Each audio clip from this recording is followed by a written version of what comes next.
高層マンションの住人が風で吹き飛ばされるなど4人が死亡しました。轟音とともに強烈な風が吹き荒れ、大粒の雨が窓を叩きつけています。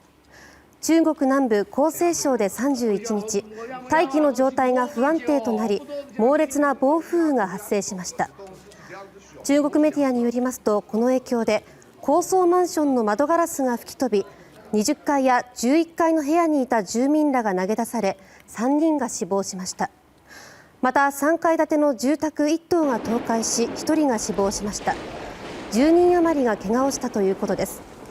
気象当局は今後も暴風雨が起きる恐れがあるとして注意を呼びかけています。